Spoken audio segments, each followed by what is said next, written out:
안녕하세요, 더블라임입니다. 오늘은 제가 SPY 수익률을 200%더 높일 수 있는 유일한 방법을 알아봤습니다.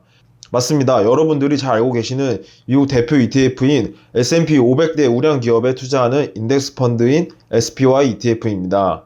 SPY의 경우 10년 기준 233.51%의 수익률을 보여주는 우수한 ETF입니다.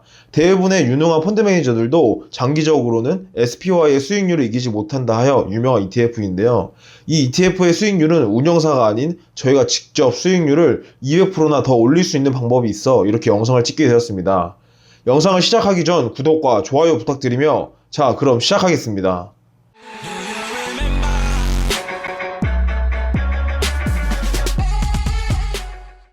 결론부터 이야기하고 시작하겠습니다. SPY의 수익률을 200%나 더 높여주는 것은 바로 채권입니다. 에? 예금 이자 정도밖에 안 되는 채권이 어떻게 SPY의 수익률을 더 높여주는지 이해가 되지 않으실 겁니다. 제 말을 끝까지 믿고 봐주시기 바랍니다. 제가 보증합니다. 아니, 워렌 버핏 형님이 보증한다고 하니 믿어주시기 바랍니다.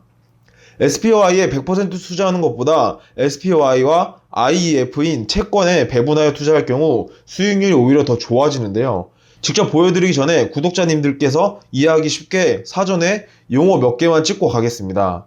절대 어려운 게 아니니 끝까지 시청해 주시기 바랍니다. 첫 번째, CAGR, 즉 연평균 수익률이며 여기서는 이익으로 표현하도록 하겠습니다. 두 번째, STD, EV, 즉 표준 편차입니다. 변동성이라고도 이야기하는데요. 여기서는 위험이라는 표현을 사용하도록 하겠습니다. 왼쪽을 보시면 A라는 자산과 B라는 자산의 비율에 따라, 즉 A 자산의 80%, B 자산의 20% 비율, 또는 A 자산의 60%, B 자산의 40% 이런 식의 비율에 따라서 이익과 위험의 정도는 상이하게 됩니다. 그것을 그래프로 나타낸 것이 오른쪽 표인데요.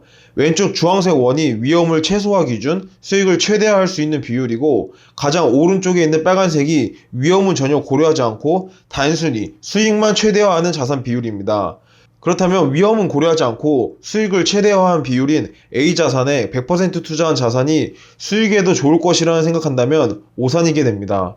보시면 이익 대비 위험별 실제 수익금을 보시면 빨간색이 제일 높을 것 같지만 실제로는 초록색 부분의 비율이 가장 높은 수익률을 보여주게 됩니다.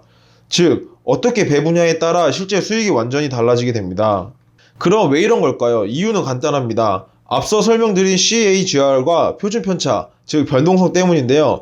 평균 수익률이 8.67%이고 표준 편차는 12.99%라는 것은 수익률이 최대 21.66%이며 낮을 경우에는 마이너스 4.32%까지도 나온다는 것입니다. 여기서 마이너스 4.32% 때문에 비율별 실제 수익금이 달라지게 되는데요. 100달러를 투자했을 경우 마이너스 4.32%를 손해를 보면 95.68달러가 됩니다. 여기서 다시 100달러가 되려면 4.6%의 수익이 필요하게 됩니다. 즉, 원상복구를 위해서는 더 큰 수익이 필요하게 되는데요. 이것으로 인해 복리가 감소하게 되는 것입니다. 따라서 표준편차이자 변동성을 낮춰야 최악의에는 소량의 플러스의 수익이 나서 복리 효과가 이어갈 수 있도록 해야 하는 것이 장기 수익의 큰 차이점을 만들어줍니다. 자, 이 정도면 구독자님들 모두가 이해가 되셨을 거라고 믿고 진짜 200% 높이는 결과를 보기 전 마지막으로 채권 종류만 간단하게 살펴보도록 하겠습니다. 채권에는 크게 단기 채권, 중기 채권, 장기 채권이 있습니다. 단기 채권의 경우에는 3에서 7년, 중기 채권 같은 경우에는 7에서 10년, 장기 채권 같은 경우에는 20년 이상입니다. 셋 다 동일한 채권의 성질을 가지고 있지만 장기 채권이 좀 더 변동성이 크다는 점만 알고 넘어가도록 하겠습니다.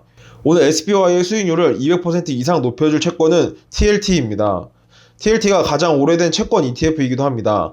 보시면 왼쪽은 2006년부터 2022년 약 15년간 SPY와 TLT의 각 자산 투자 비율별 표준 편차와 CAGR 표이며 오른쪽은 그래프화시킨 자료입니다. SPY의 40%, TLT의 60% 투자할 경우 위험 최소화 기준 수익 최대 자산 비율입니다.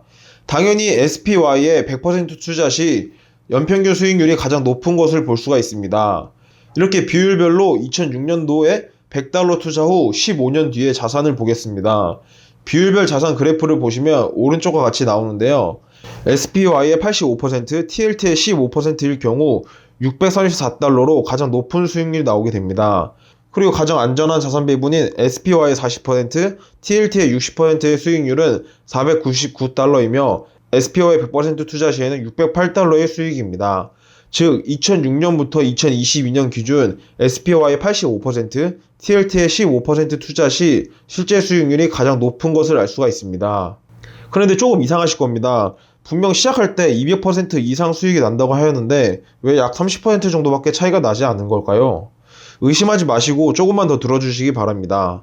2006년부터 2022년까지 리만브라더 사태와 코로나로 인한 위기는 두 번이 발생하였습니다. 하지만 이 위기를 2회가 아닌 3회, 즉 IT 버블 같은 사태가 추가가 되면 이야기가 완전히 달라집니다. 2002년부터 2022년 약 20년간의 자산 비율별 표준 편차 및 CAGR의 그래프는 다음과 같습니다. 보시면 20년 기준 SPY 50%, TLT 50%의 투자 시 위험 최소화 기준 수익 최대 구간인데요. 2006년부터 2022년, 즉 15년간의 자산 배분에서는 SPY 40%, TLT 60% 구간이 가장 안정적인 수익률 구간인 것을 감안하여 다소 차이가 있었음을 확인할 수가 있었습니다. 그리고 SPY에 100% 투자할 경우 IT 버블로 인하여 연평균 수익률이 8.23%로 리스크 대비 매우 낮은 연평균 수익률이 나오는 것을 확인할 수가 있습니다.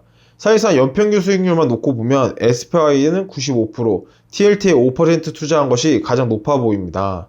실제 20년간 투자 실적을 보시면 SPY 50%, TLT 50%의 경우 20년 뒤 $505, SPY에 100% 투자 시 20년 뒤 $404, 그리고 SPY 90%, TLT 10%의 투자 시 $618로 SPY 대비 수익률이 214%나 더 높게 나오는 것입니다.